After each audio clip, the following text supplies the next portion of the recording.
Today is April 19th, 2002. This is Arlinda Abbott with the Oral History Program at the Sixth Floor Museum. I'm here with Stephen Fagan and Barney Mozley. Yeah. Barney was a towerman at the railroad terminal outside in our parking lot, and he worked for Union Terminal. Welcome, Barney. Thank you.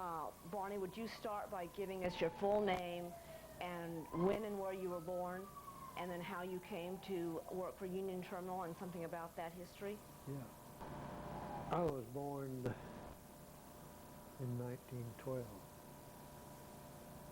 on December the 23rd. And my name is Barney Webster Mozley.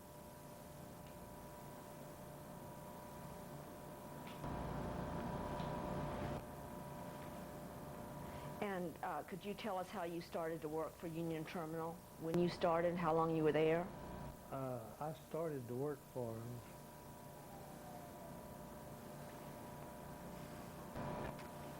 I know I worked 22 years, but I could have worked longer. But due to injury, I got in World War II. Well, I was unable to work any longer. I couldn't walk. And that was When did you retire from Union Terminal? it. It was in 1975, I believe. And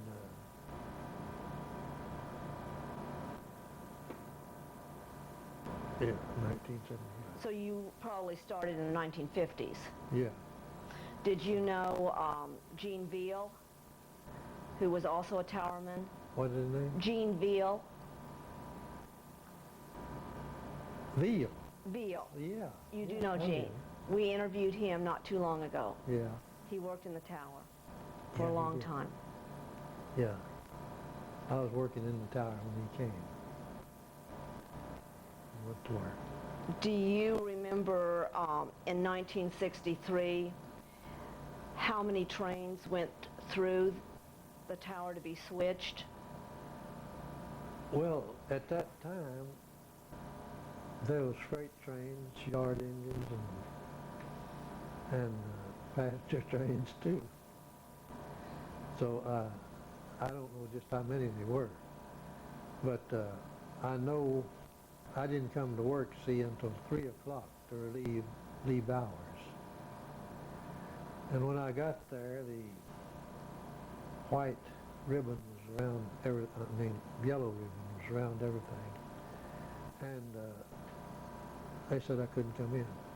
I said, I work here. Doesn't matter, you can't come in. So I said, well, I'm here to relieve the man that's been on duty, and it's time for him to get off. About that time, Lee Bowers come to the top of the stairway. Said, no, let him in. Said, he got to relieve me. So they let me in. And of course, all of the trains were stopped, all at approaches, because they wouldn't let no trains move through there at all. So I kept it like that until, but I couldn't move it until I got permission to move it. And it was about 3 hours before I could move anything. It was 6 o'clock, I remember that. And when they did, it took me a little while to untangle it all. Because certain approaches, there were important trains that had to go first. And I had to fix it so I could do that. Were the trains lined up to move on to the Well, Union Terminal? All I could see was they were stopped. And they were lined up trying to get through the terminal rather than into it. How did you communicate with the trains to tell them why they couldn't go through, or did you do that? I didn't communicate with them. I had no communication with them. What would happen if it would be the company, train owner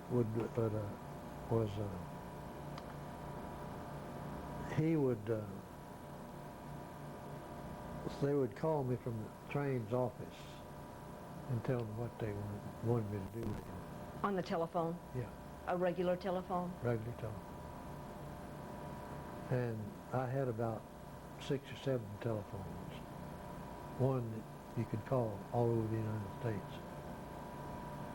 And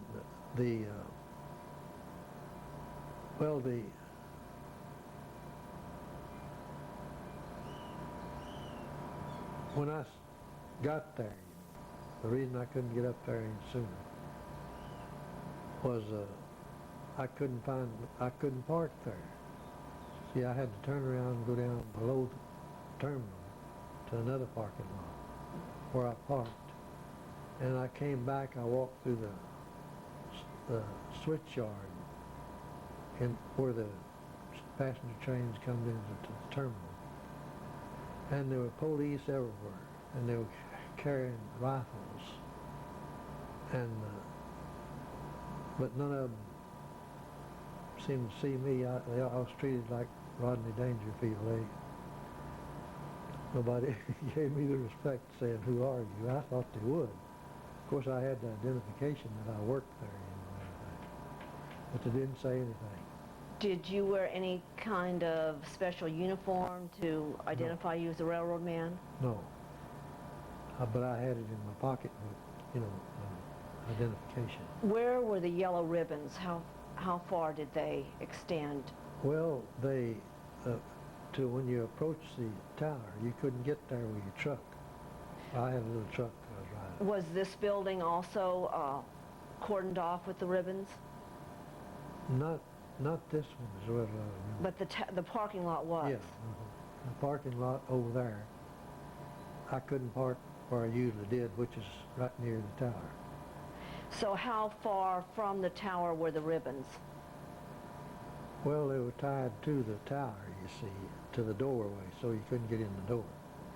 Did the police tell you why? Did you know why it was cordoned off? Yeah, because at home, before I left to come to work, I heard all of it on the radio and the TV. Did you call in to work then, or did you call leave hours, or? No, I didn't. I didn't call him because it was a regular thing, you see. He was working what they call the first streak, and I was working the second streak. I came on at 3 o'clock and worked till 11 at night. And he worked from 7 o'clock in the morning till 3 in the afternoon. And he had to stay there until you got there to relieve him? Yeah, he has to stay there. When you got in, what did he tell you? Well, I didn't get to talk to him. There was police inside Inside the tower? Inside the tower, to see that I didn't move any trains or anything. And the police stayed with you the entire time you were there? Yeah. And finally, they gave me a man's name that I could call and check, see when I could go. But I called him several times, but finally I called him and he said, yeah, I could go. Did they escort Lee out then, when he left? Did they what? Did they escort Lee Bowers out? Oh yeah. They did, and they would not let you talk to him? Yeah. I didn't talk to him. Did they ask you any questions? Didn't ask me any. And it was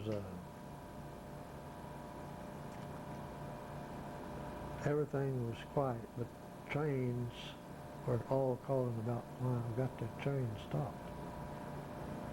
And I'd explained to them that the president had been assassinated and that everything was closed down here. But I didn't have no problem there. Everyone agreed, tongue up says thank you. Move 'em when you can, that was it. How many policemen were in there with you?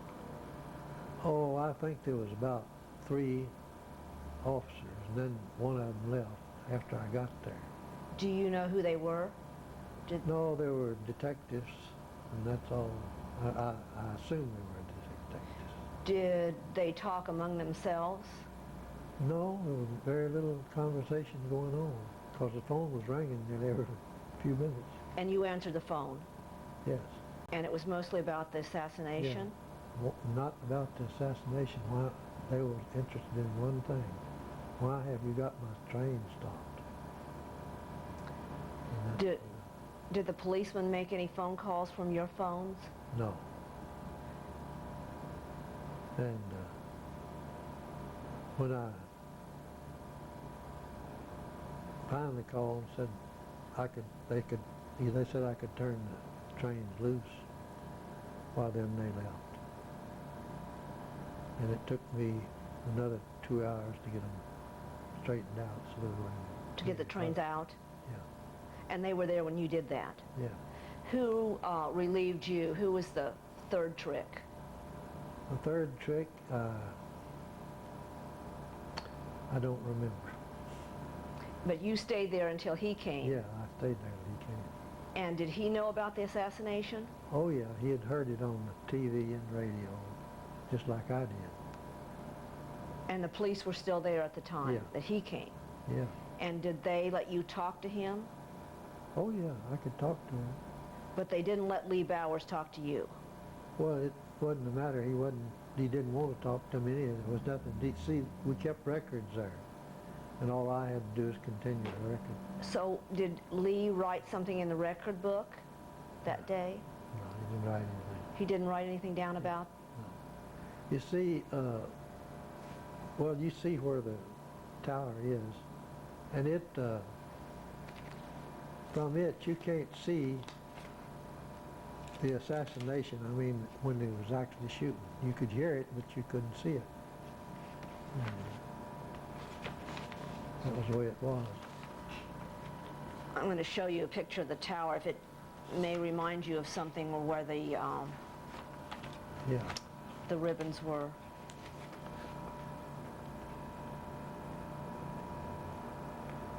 Yeah. Needed a lot of repairs done on it at that time. It certainly does. And as well as I remember, it had 18 windows in it. It had 18 windows? I think. Well, I could be wrong on it, but close to it. Do you remember what was on those windows? Were there blinds or Wasn't anything. nothing on those windows in '63? Yeah. The light could come in everywhere.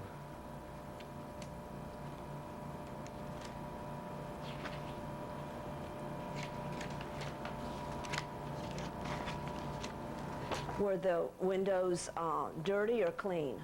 They were dirty. Always? Nobody ever washed them. Barney, I'm going to show you some pictures of the interior that Gene Veal took. Yeah.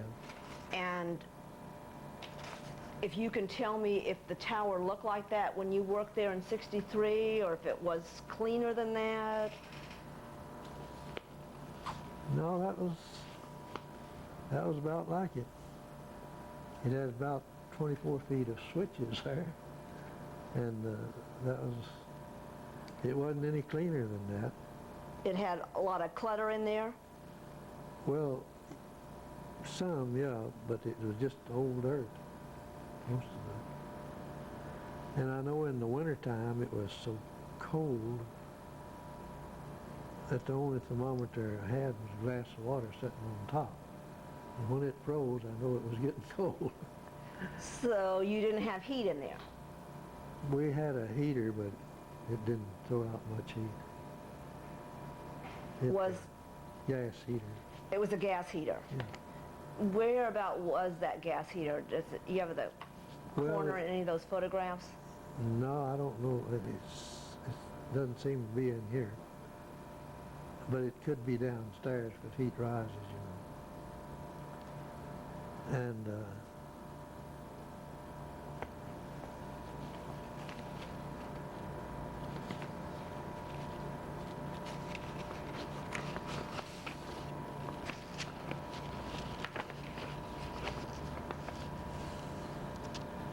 Did you have an air conditioner? no, let's see. We had a window unit. And it was still hot, though. Just one? Yeah, One unit? one unit. And let's see, it had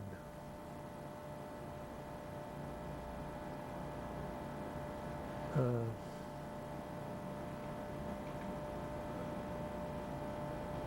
one unit, it was I know in the South Tower, sometimes I worked the South Tower. And sometimes it would get real cold. And they would bring up electric heaters and put them there, where you can keep your feet warm. And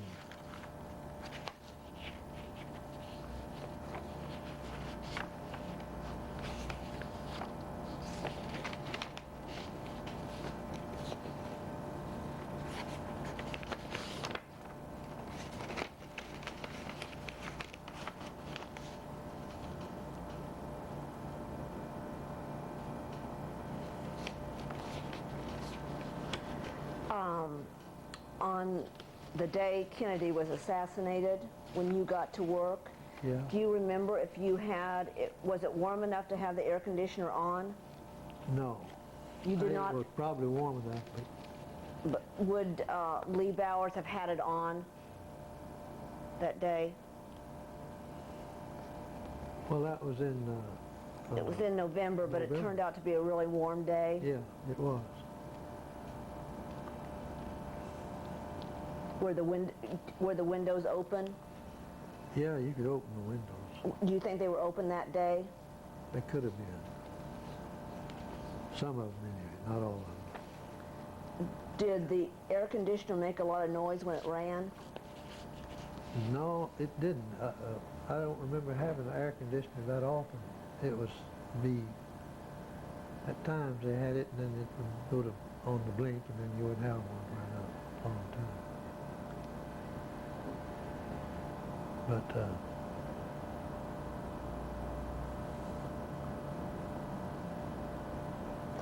right now, that's been a long time ago, and I'm 89 years old, and it's pretty hard to I know, it's hard to remember.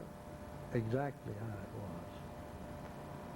was. But So where did you end up parking your car that day? I had to go down below the terminal down there. The terminal? Building, yeah. And you walked then from Yeah, the I truck? walked across I walked across, and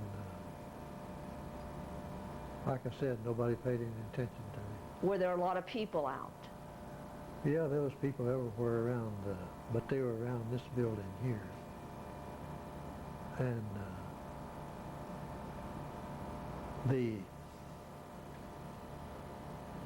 this man, Lee Bowers,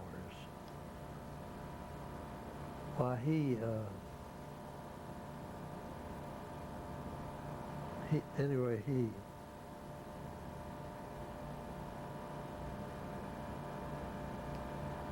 told one of the men that worked on the outside, whose name was George Davis, but they called him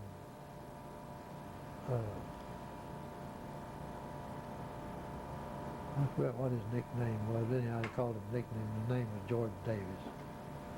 And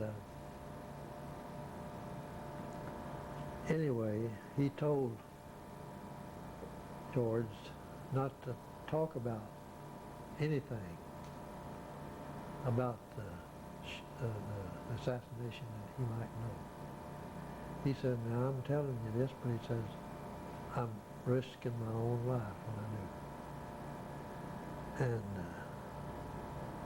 about a week or so, something like that, after that, he was supposed to run off of a bridge over a creek and was either forced off or lost control because he wasn't a drinking man, he wasn't on dope. And when he did that, they went down and said he was dead. And then a little while later, everybody, even myself, when they'd talk about this here George Davis, Well, everybody thought he was a little bit, on the shady side too, because he would tell such unbelievable stories. He'd talk about having a fight with somebody and knocking them 15 feet when everybody knew that was not true. And he was that way. And a lot of people said, well, he might be just a little bit, on the shady side. So he wound up in the Terrell Insane Asylum. George did? Yeah. And then soon after that, he died there. And he worked for the railroad. Yeah. What did he do for the railroad? Well, he was the one that took care of the switches, that we threw from the tower. But a lot of times they would fail, wouldn't go over something. We had to call, a mechanic, and he was one of the mechanics. Was he working that day Kennedy was assassinated? Yes, he worked every day. He was on, not every day, but every day except Saturdays and Sundays, I guess. And then if it was on Saturday and Sunday, he had to come from home. Was he friends with Lee Bowers? Was what? Was he friends with Lee Bowers? Well, no, I can't say he was friends, because Lee Bowers was a pretty smart man. And he was just talking to him, giving him some advice, because he was a nice fellow. Did Lee Bowers give you that same kind of advice? No, he didn't. Did he ever talk to you about the assassination at all, ever? Yeah, he did, but he didn't want to be repeated, and I never did say anything about him. But I can say something about him now. He was, he would do that and tell you now, don't go around talking about it, because he said it's dangerous. But he never said dangerous from who. How long after the assassination did he tell you that? Oh, it was just a few days, wasn't a heck of a lot. And he, but anyway, he was a good man, because he was working there when I went to work there. And they're supposed to give you time, learn it, but they didn't give me any time, only about a week, and I had 6 weeks what they're supposed to give you. But for some reason or other, they just give me about, and then turn me over to a tower. And they call it throwing me to the dogs. But anyway, it was, I was able to master it on all of them. And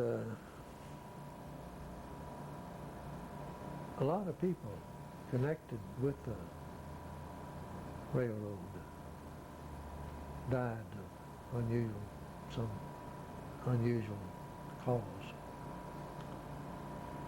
They had a man that was in charge of switches and things where you repair them. They called him Skinny Holland, because he was real thick. Holland. Skinny? Yeah, Skinny Holland. And anyway, he died too. But he was a man that, thought his job was so important, and everything. It took somebody real shrewd and smart to handle it. He was that type of guy.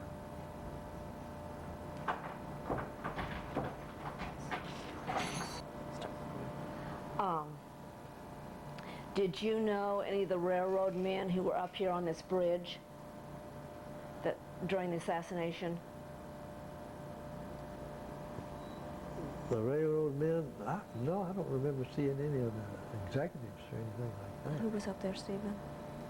Skinny Holland. Skinny Holland was up on the railroad bridge. Yeah, he was sheer and looking out, but I didn't work under Skinny Holland.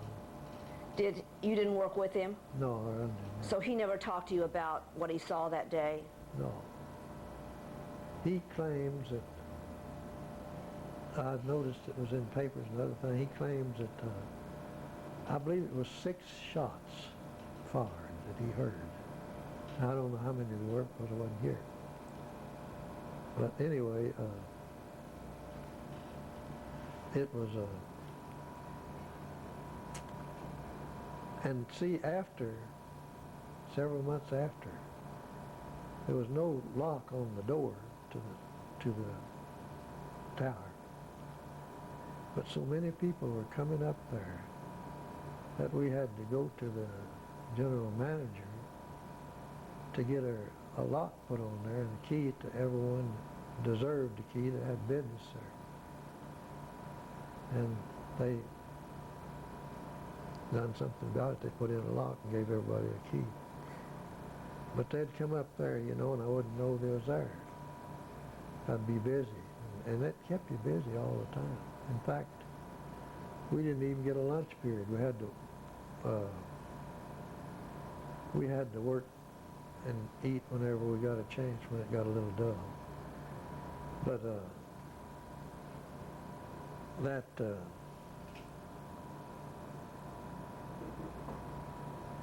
that was, we got to the union and told them we had to have time to eat our lunch.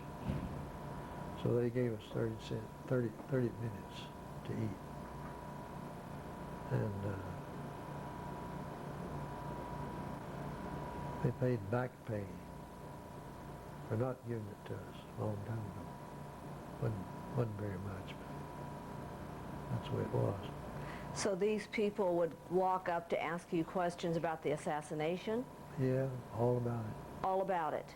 I told them I didn't know. I said I wasn't here until 3 o'clock is all over now. Did your supervisors tell you not to talk about the assassination? No, they never did. They did not call a meeting and... No, they never did. Do you know if people went up when Lee Bowers was there to talk to him? No, no one did. Why he was first questioned and put under questions for so long was because he said that he saw somebody come out of a wooded area on the day he was shot. The president was assassinated with a trench coat, you know, on with, it looked like something was under it, like a rifle or something. And and he said that too, you know. He said that, and that's what he shouldn't have done. He should have played, don't know much about it, didn't see it, and he'd probably been better off. And it's, even today, I look back and people have asked me, did I think it was what is it? Conspiracy? Conspiracy? And I said, yes, definitely was. And I said, because it wouldn't have been all like that, and it wouldn't have been all them people involved. And I wouldn't be standing here talking, sitting here talking about it if it was a few months after the assassination. And so, that's the way it was. I was very careful. I never did know anything. But the trouble with, another trouble with Red Davis, there was some smoke coming up and down there. And nobody knew where it was or what it was. He said he knew. Before he would tell, he was talking to one of these magazine company, one of these magazines, and he wanted some money for telling what it was.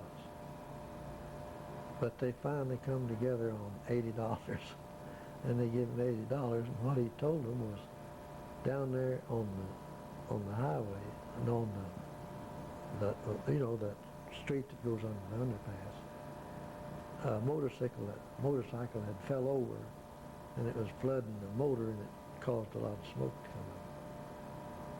And he got $80 for telling that.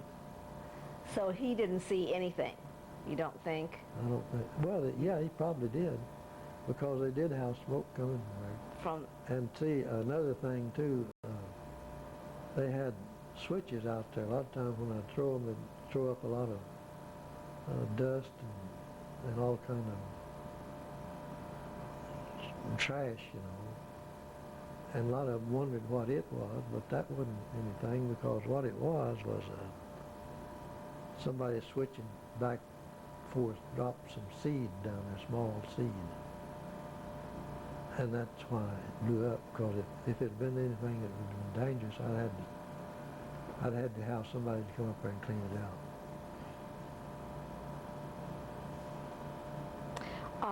This George Davis, Yeah. is he still alive?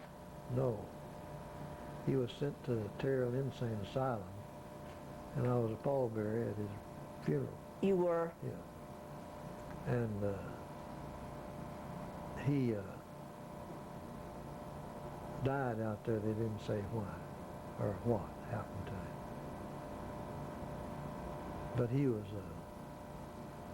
a man that talked too much. And I found out that anyone that was talking too much didn't live long. It was dangerous, bad for their health. And so that was it. Was he a white man? Yes. Red-headed man. They called him Red. Red Davis. I couldn't think of the name a while ago.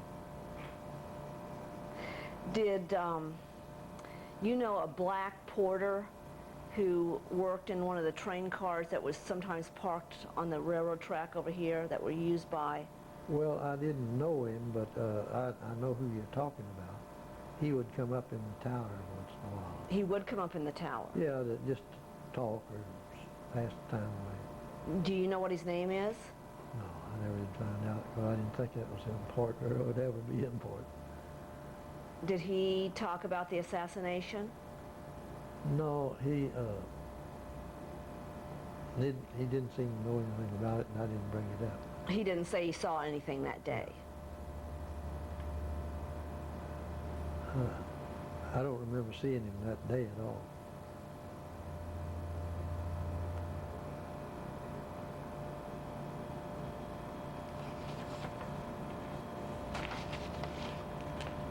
There was nobody to come by. You're talking about the way the tower was kept, and the toilet was worse than that.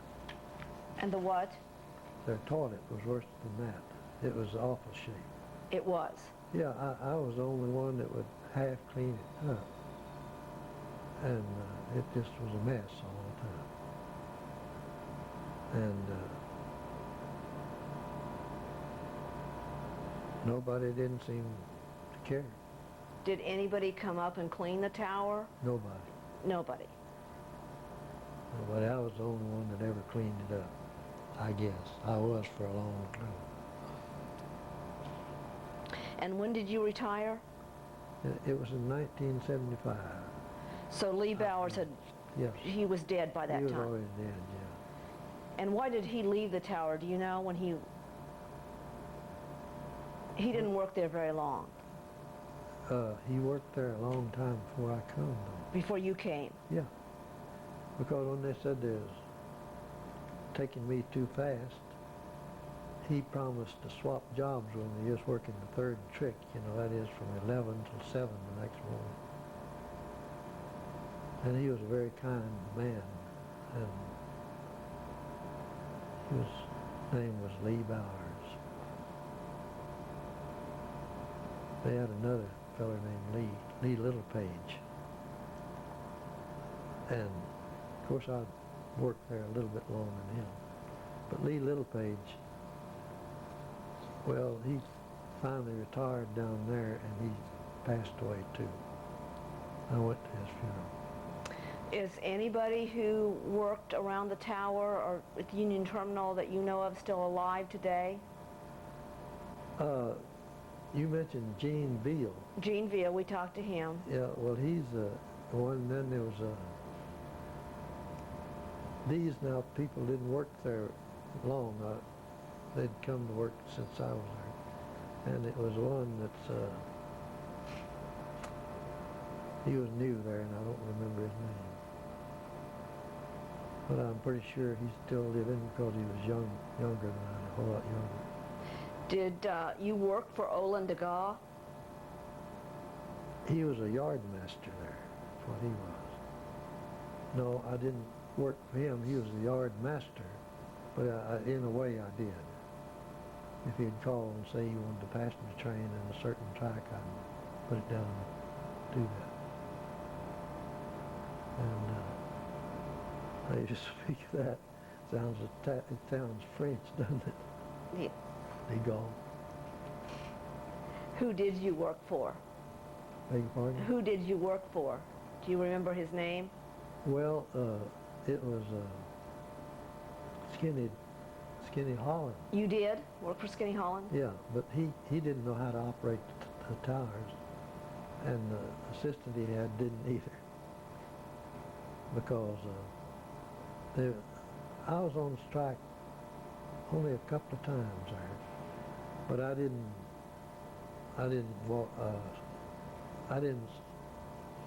was lucky I didn't strike for a day or two, and then it was over. Mm-hmm. Do you remember when people started putting flowers over here in Dealey Plaza after the assassination? Yeah, I remember, something about it. I never went over there to see it or anything. Was it the next day, or did they put some that evening of the assassination? Oh, no, it wasn't the next day, because I don't know when it was, but it was, I don't know why they would have put it out anyway, because, at first, I believe it was John Conway, who was governor of Texas at the time, and on the TV and radio, it said, that he was shot and was in serious condition. But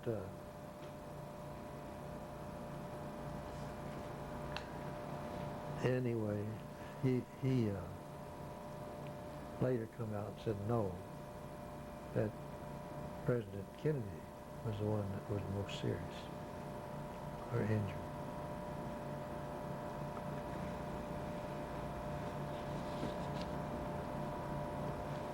Do you have any photographs of the tower? Did you take any? No, I didn't. You didn't take any? I didn't, because I'm not much of a photographer. I'll let you do some. Oh, okay. You want to finish it, or do you want to do some? If you want to finish it, that's fine. Okay. Okay, I'm going to go ahead and ask you some more specific questions about Lee Bowers. Okay. You talked a little bit about his personality, that he was a really nice man. Yeah. Could you tell us more about Lee Bowers? Well, he had a family, wife, I think, and I don't know where he had any children or not, but I'm sure he did, because I don't know that for sure he was very religious, but I never did hear him curse or use bad words, talking. Did he ever exaggerate or make up stories? No, he didn't. He did not. Yeah, you could bet on the truth when he said something. And you said he was an intelligent man. Yes, he was. More so than some of the other railroad more men? More so than the average, yeah. And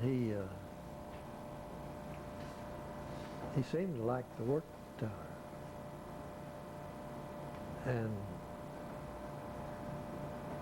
he was, altogether, I'd say he was the nicest person I knew of down there. Everybody liked him. He was friendly. And he didn't tell any exaggerated stories. Did he ever gossip about people or employ? No, he never did. Even when at the time the president was assassinated, even before that, he never told wild tales or anything. Do you know if the police noticed any license plates in the parking lot that day? No, I didn't. Were they looking at license plates? Did they write anything down? They may have, but I didn't see them. I'm pretty sure they were, because they were doing everything. I know when I came walking through there, the some of the police had lined up these old people that ride bums, you know, that ride out there with a van, you know, and they'd be herding them into that and taking them to jail, I guess. Because, well, it sounds, I guess their reasoning was the man that would shoot the president, would catch a freight train and get out of there as soon as possible, you know. And that's why they came in and was stopping everybody. And that's why they stopped all the trains. They searched them too, I was told. See if he was on the train. But they did not ask you if you had seen anybody unusual in the day or two before the assassination? No, they never did. They did not ask you any questions? Didn't ask me.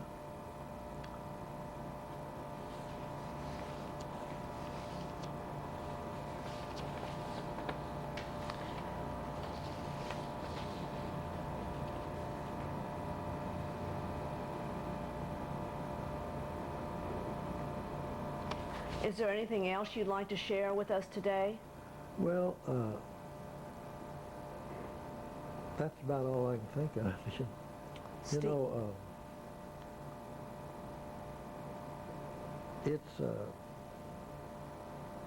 I don't have Alzheimer's disease. My wife did. But, I remember things that's important. I remember all of my grandchildren and great-grandchildren. So, but my wife couldn't do that. And I kept her for the first 6 years. And she got to where she wouldn't eat or anything. And she died. Passed away on Sorry. January the 16th, 2000. And probably 1,000, wasn't it? Was it 2,000 or 1,000? Huh? I think 2000. Yeah. And she's been dead now for over about 2 years and 4 months. And well, we were just married for 65 years. And my son wanted to put that on her gravestone, and he did put it on there, which is all right with me. But anyway, she, if she was living now, it'd be 67 years I've been married to It's her. a long time. Yeah. And but anyhow, she was very good. She was a good person, and very religious. But it's her time to go, I guess.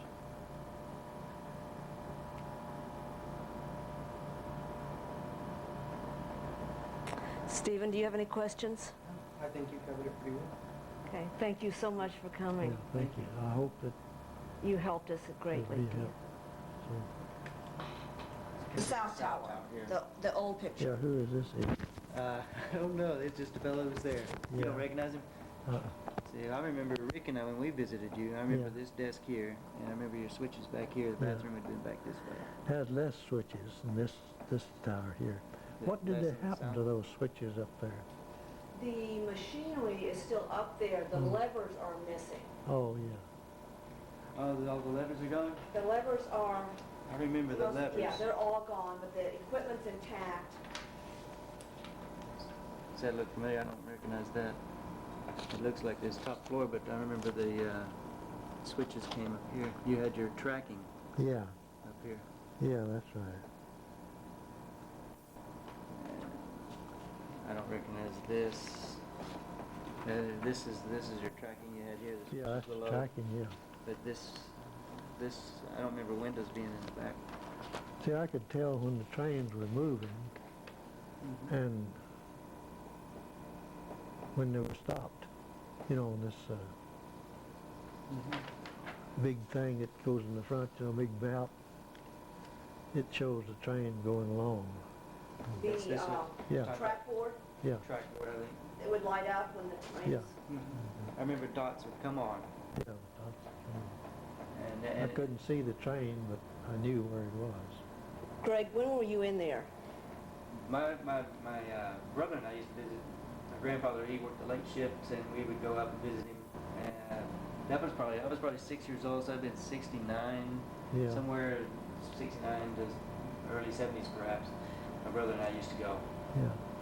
And some of these pictures look very familiar from that. I don't remember if we visited him in the North Tower or the South Tower. I don't know which one you were working in. Yeah. Well, it wasn't easy operating the tower because you had to keep your mind on what you were doing. What you were doing? Because if you headed one in the wrong direction, what you could do, but you can't head one to get off of the ground. And a lot of the switches, you would have them stopped, and if they run that red board, they wound up on the ground. And they'd get up there and say, well, I had that board I run across. Well, you see, they'd have those mechanics that kept that equipment. So it was impossible to do that. But it seemed like the switchman never learned. And not the switchman, but the engineering. You'd run it, say, and they'd all swear they'd had it. Well, they'd go out there with them and see when they'd try to do that, and they'd run that red board, they'd go on the ground every time. And I never was convicted of doing anything that was wrong. I know one time the Rock Island called and wanted to go over to make a thing that's old rail roads, old part of it. And I gave them the board to go over there. And they got over there all right. When they come back, they run off the track, and run across there and done a lot of damage. But they didn't blame me for it because I gave them the right boards and the right thing to do, but the equipment was so old that it didn't work. And then another time, the Rock Island, they couldn't clear it far enough, back, for me to give them a signal. So I had to wave them by, with a flag. And anyhow, they said that they wanted to deliver some cars from the Cotton Belt to the Rock Island deal. And when they did that, I had to signal them to go back. And when they did go back, why, they knocked down everything. See, there's no switches that I control in the Rock Island yards, or the TP yards either, or any yards. But anyway, I gave them the signal to go back because it was clear enough for me to get that last switch, so to go on through.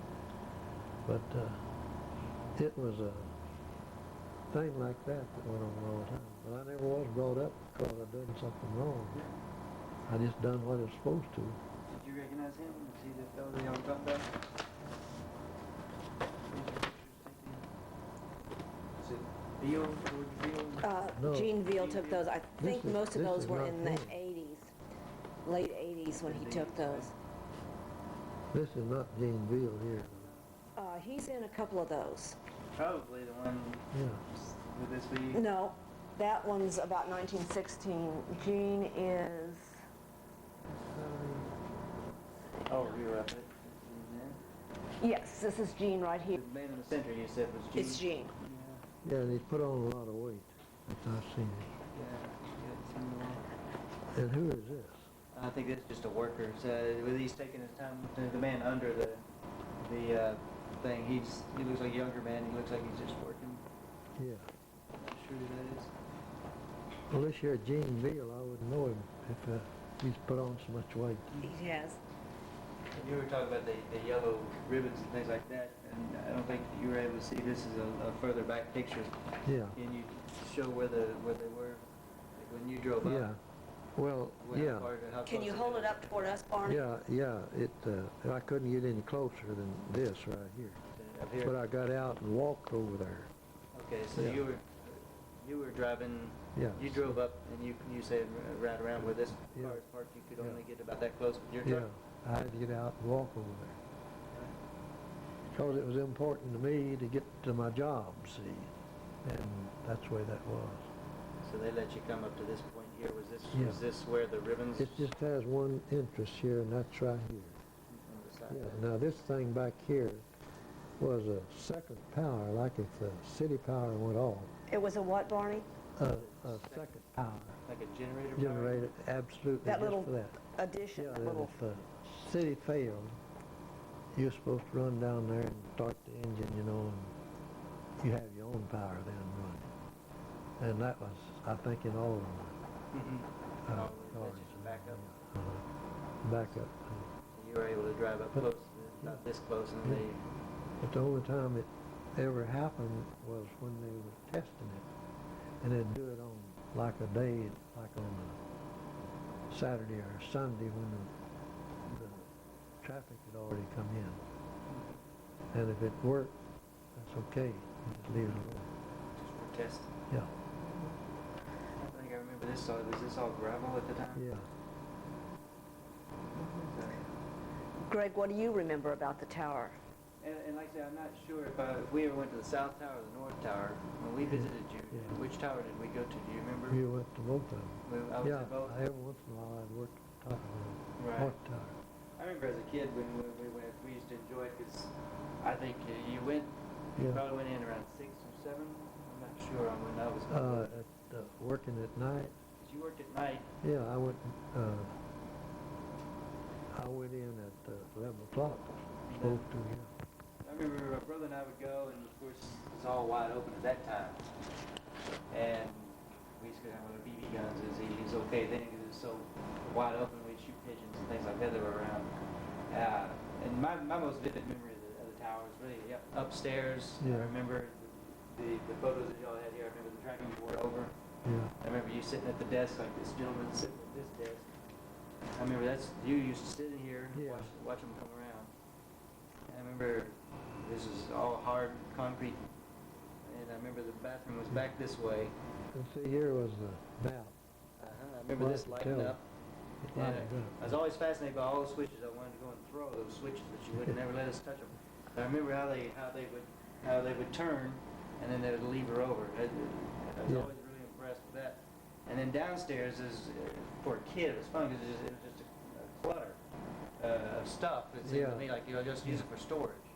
Yeah, And it was always fun just to go down there, and then there's old equipment sitting there that it was no longer in use. well, I think didn't Dart use part of that building now?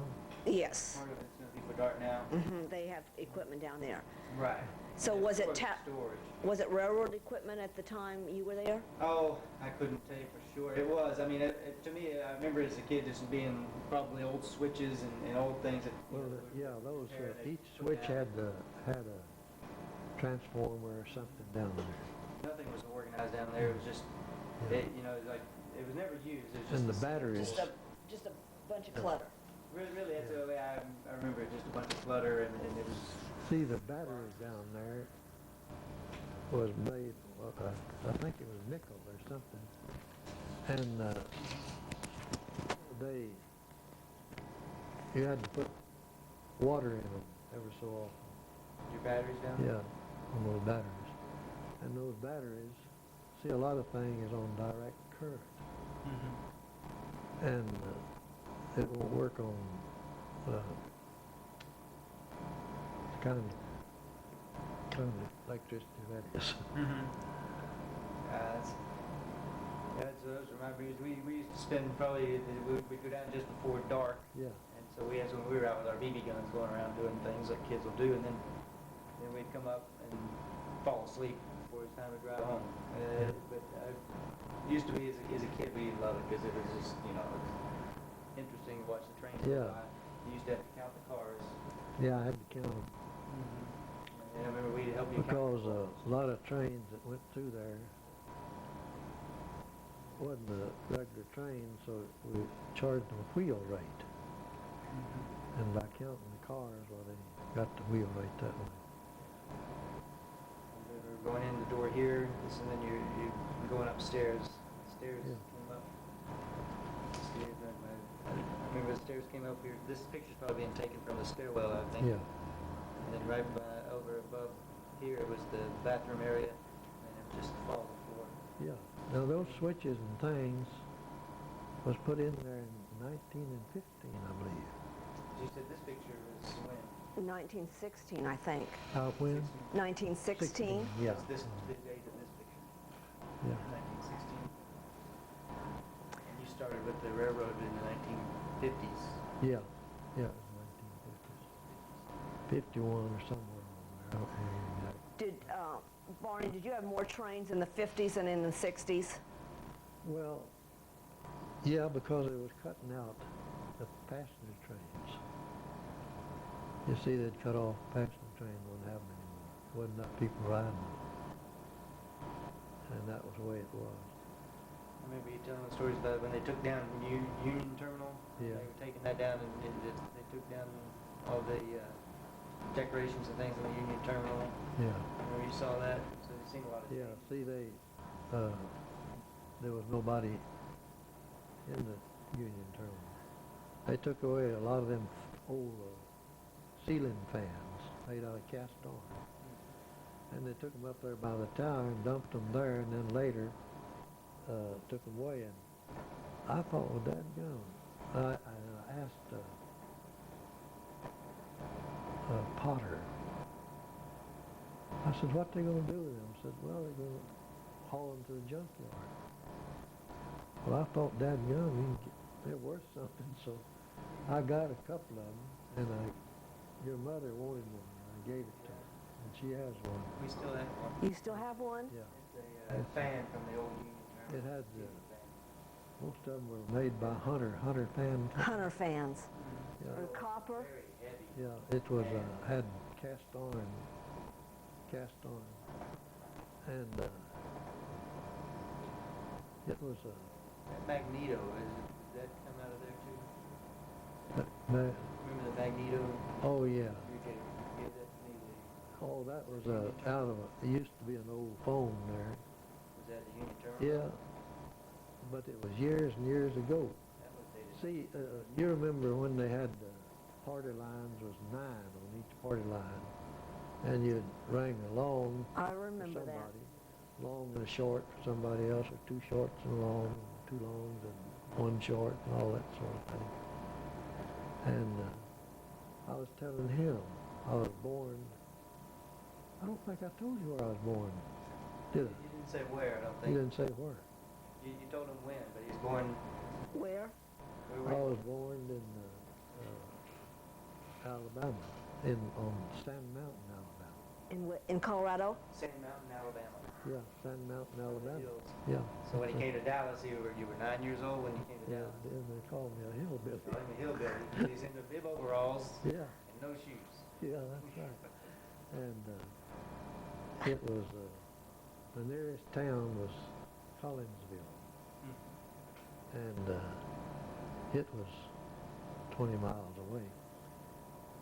And you never saw automobiles because if they got up there, they may not get back because the roads were so bad. And you'd come to a creek, you know, that would be, about a foot deep. And you'd try to get through it a lot of times, and it'd splash up and cut the motor out, so it was not the place for an automobile. And, I worked at mostly hat factories. yeah. When you're as a young man, mostly hat factories, and then after the hat factory Yeah. business, you were down in Corsicana, then you moved back to Dallas, and that's when you started with the railroad, right? Yeah, that's right. I went to work for making hats in New Just York. let it in. Mhm. Close it. And, We came here. That would have been back in the 50s. yeah, Y'all moved from Corsicana back to Dallas. yeah.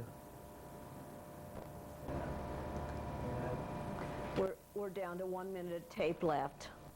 I don't know if we have anything more to talk about the tower. That's just some of the things I remember you talking I about. know it, yeah, but there's a lot of things when I get home, I'd say, I wish I'd have told them this, told them that. You don't want to follow up on anything, whatever. We may. At the same time. Greg, do you remember what color the roof was in 60s? I wouldn't swear to it. I'm thinking a light green or something, but I don't know if that's because I've seen it in a photo or something. I don't know. Those kind of memories I don't have as much. It was white, wasn't it? Well, It I was the remember dirty, you call it Yeah. gray. Gray. Yeah, I couldn't swear to it. This is more of a gray here. Yeah. I don't know that I would recall well enough to. even Could it have been indicate- red? It could have been. It seems like red or green kind of Yeah. stick in my mind.